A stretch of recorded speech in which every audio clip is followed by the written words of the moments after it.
Добар ден! Ова е 38-то издание на Тајната на успехот. Тајната на успехот се серијал подкасти за женското предприемништво, кои се дел од проектот Национална платформа за женско предприемништво, кофинансиран од Европската Унија. И во денешното издание ви представуваме една успешна и храбра жена, која не признава порази и ударите од животот се обидува да ги сврти во своја полза. Таа смета дека природниот начин на живот, здравата храна, водата, воздухот се клучни за човековото здравје. Како резултат на незината посветеност на здравјето и заштитата на човековата средина е компанијата Мама Органа. Денешната успешна приказна ви ја раскажува Наталија Буркиева.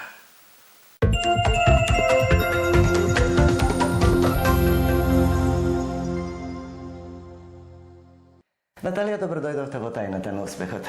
Добро ден.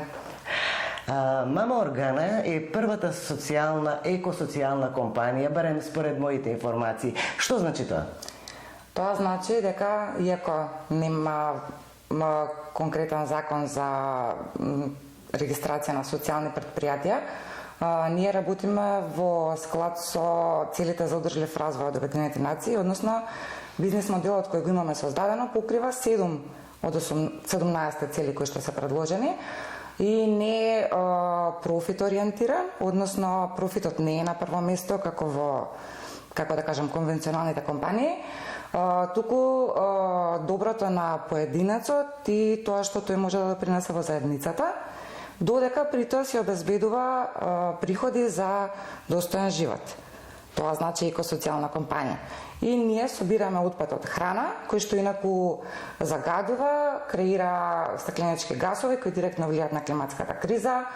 Овој биотпад во урбаните средини во градовите, некаде околу 60% од контейнерите околу нас, кога се депонира на дрисла, нема обезбедено тло, со атмосферски дождови се излева преку почвата и се загадува целата екосредина. Како дојде идејата да формирате ваква компанијата и да се занимавате со отпад, односно да произведувате добри препарати, органски ѓубрива од отпадот? Јас сум економист инаку и претходно сум работела на разни позиции, поврзани со тоа што знам да го работам. Меѓутоа, во еден одреден момент во животот се соочив со здравствени проблеми. И сега се обидов со конвенционална медицина неколку пати, немаше резултат и решив да се обидам со алтернативна медицина, односно тоа пред се значеше да го променам начинот на исхрана, односно да престанам да јадам индустријски произведена храна, туку да јадам органски произведена храна. Сега во исто време на овие здравствени предизвици, како оди животот, нели секогаш така некако, јас бев и невработена, а сите знаеме дека органската храна е поскапа од обичната, да кажеме.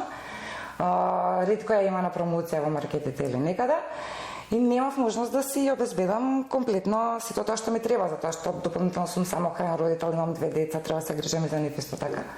И решив да се обидам да научам како сама да си одгледам храна. Почнав да читам литература, да гледам на интернет некои начини за урбано градинарство, најмногу од Холандија, бидејќи таму највеќе некако е тоа развиено. И таму видов дека всушност отпадот од храна, ако правилно се разгради во контролирани услови, всушност представува одлична основа за одгледување на нова органска храна.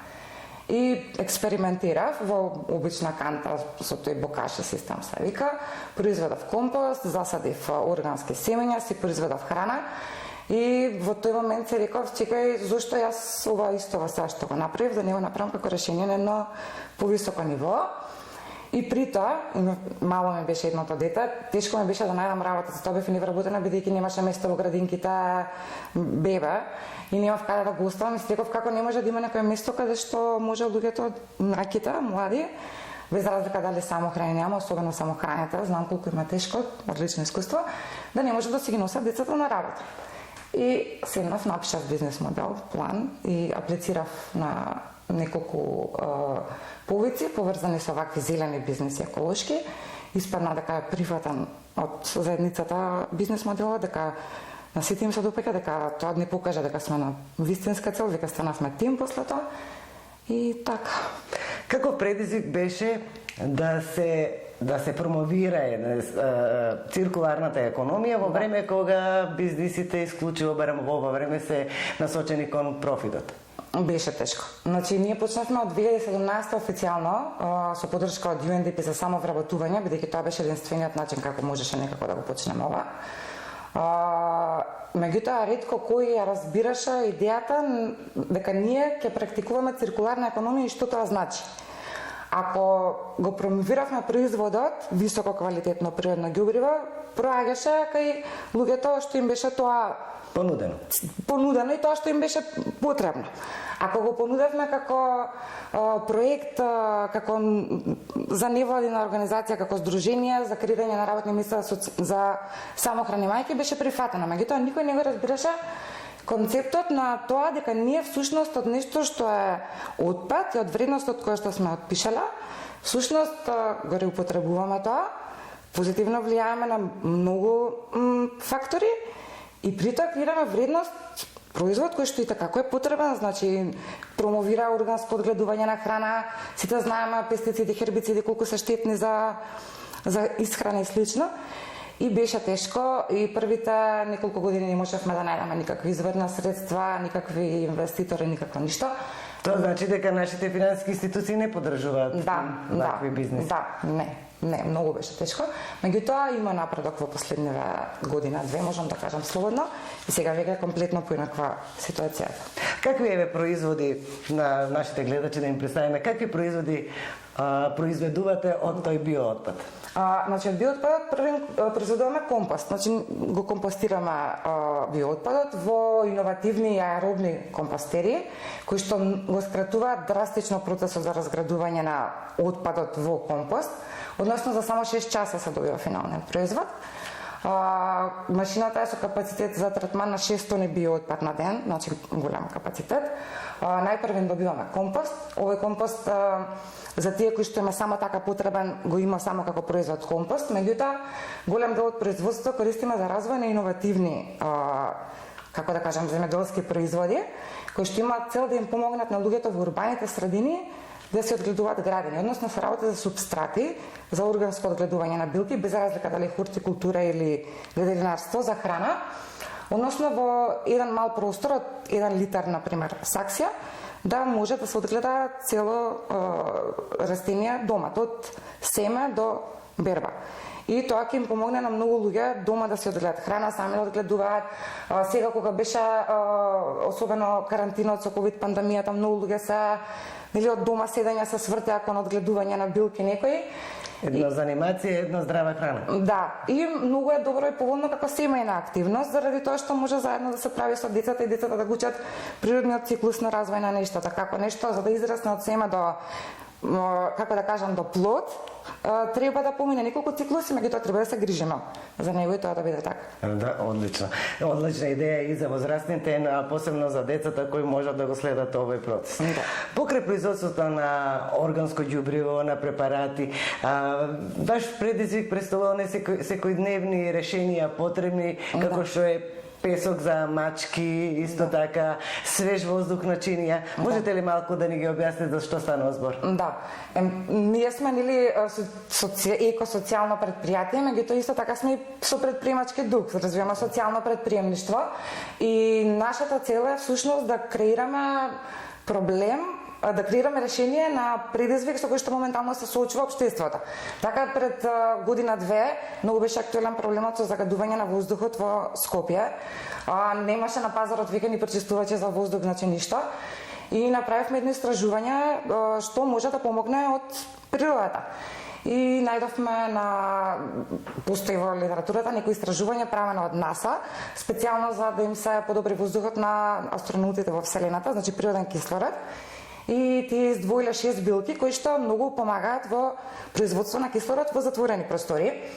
Ги издвоивме тие 6 билки, направивме расади од истите и ги понудивме како природна опција за пречистување на воздух во затворени простори. Да. А песокот за мачки дојде сосем случајно, значи главните состојки во него се всушност минерали кои што ми ги користиме во супстратите, кои што имаат многу добри особини во градинарството. Меѓутоа видовме дека улични мачења или нешто, многу сакаат да доаѓаат да поминуваат време тука и всушност уринираат, меѓутоа нема никаков мирис. И знаевме за кој минерал станува збор, знаевме дека има способност да ги заклучи токсичните елементи, вклучувајќи и бактеријата која што мачките произведуваат при изметот. Истраживме, не се работи за биоразградлив минерал, меѓутоа слободно може да се отстранува во тоалетите заради тоа што е со ситна структура, скоро како водата, да, така да може безбедно се отстранува и во тоалет. Домот е чист од бактерии, не мириса, особено погоден мали деца кај што се луѓе алергии што имаат на такви работи. И така спонтано се разви тој производ кој што е како прифатен на пазар. Сигурно ќе продолжите и со други иновации. Да. Но покрај овие иновации, покрај овие вие одите понатаму, тоа е создадовте и блог на кој со ваши совети, со ваши написи им помагате за штетноста на заинтересираните за штетноста на химикалиите, за чиста почва. Колкава е заинтересираноста од читателите? Па има голема заинтересираност, прво на тоа да одговорам. Особено сега во последниве 2 недели почнавме и со рубрика Постави прашања, експертски вторник. Значи имаат посетителите на нашите страни на социјалните медиуми можност на еден пост кој што се однесува за ова да поставуваат прашања во врска тоа што нив ги интересира на тема градинарство и одгледување на билки. Овие прашања ги одбираме прашањата кои што најмногу се поставуваат, пишуваме големи блог статии за тие, значи се конкретно наменети директно одговараме на прашања. Покрај ова објавуваме, еве последно сега беше за нула отпад и како ние како индивидуи можеме да направиме мали чекори и да допринесеме за поодржливо живење. Ако ние сами си го направиме нашиот живот, тогаш и заедницата ја правиме поодржлива. Па даваме, најмногу луѓето сакаат некои примери, затоа што многу е нерационално да очекуваме дека сега луѓето наеднаш ќе се разбудат еден ден и ќе кажат јас од утре нула отпад ќе го живеам концептот на животот и тоа не е воопшто лесно, значи многу е тешко. Затоа ние промовираме мали промени постепени со тек на време полека, например, прво се заменат пластични цевки со варијанти од бамбус, од метал има, па потоа нели веќе законот ни наметна пластичните кеси со платнени торби и така чекор по чекор постепено во сите делови во домот, да, купатило, кујна, дневна, со сите сегменти на живењето да полека да се вметне овој концепт. Како екосоцијална компанија да го споменеме и фактот дека вие во најголем дел вработувате лица од ранливите категории и тоа претежно од женската популација. Да, најмногу од женската популација, најмногу самохрани мајки и нивните деца, пред се, затоа што сметаме дека е важно да им се даде поддршка. Обезбедуваме, вработуваме и самохрани мајки кои што биле жртви на семејно насилство исто така. За нив обезбедуваме психолошка поддршка кога е тоа потребно. Имаме повеќе разбирање во однос на работното време, во слободните денови. Сите имаат флексибилно работно време, без разлика кој од која категорија доаѓа. Значи имаме поинаква работна средина. Немаме класични канцеларии, поставеност, ова е мое место. Нема никаква разлика дека јас сум основач на компанијата, сите сме во некоја хоризонтална структура. Дневно одржуваме состаноци, си кажуваме идеи, предлози, што е добро прифаќаме. Како едно семејство. Да, си гласаме, буквално си гласаме, да. И сега за сега добро функционира, задоволна сум. Имаме намери и планови да се прошириме, да станеме едно поголемо семејство кое што ќе има уште поголем импакт и се надеваме дека заедницата ќе не поддржи во тоа и Дали женските организации, особено оние кои што се занимаваат со женското припремништво, се поддршка лично за вас и за вашата компанија? Да, се и така се. Заради тоа што преку тие женски организации најчесто се нудат некои работилници кои што не зборувам сега само за себе како предприемач и како основач на компанија, меѓутоа како представник на женски предприемач, ке кажам. Ги знам, нели, и колешките, се сретнуваме заедно по манифестацијата слично.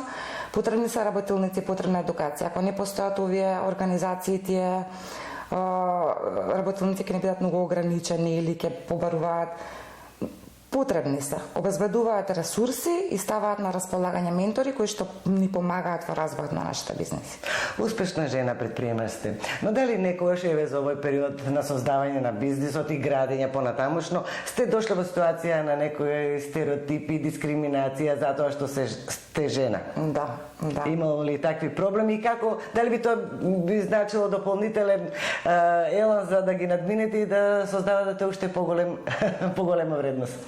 Не ми значило никако. Значи, пред долго време научив дека мислење на другите. Меѓутоа, да, сум се соочувала со стереотипи кога сум имала кога било важно мислењето на другите во смисло донесување на некаква одлука. Па така, например, на почетокот, кога почнавме уште во 2017-18, не ми памтам веќе која беше, да одиме по Источна Македонија да ги едуцираме фермерите преку еден проект на име, поддржан од швајцарската програма за развој, да ги едуцираме фермерите за важноста од органското производство и предностите кои ги тоа ги нуди. Имаше моменти кога ни вика, вие жени полавуши од Скопје, дојдовте на нас да ни кажувате тука. Ние знаеме, сме го од деца, сме ги работели тие работи. Меѓутоа новините треба да се секако, да. И на крај пак бидна така како што зборувавме ние, а исто така и со финансиите. Значи ние сега стигнавме до точка да имаме инвеститор, значи регуларен инвеститор се удели во компанијата, меѓутоа и таа е жена, и таа е самохрана мајка и емпатично се споивме, меѓутоа работиме за добро на сите и мислам дека ќе успееме да направиме нешто.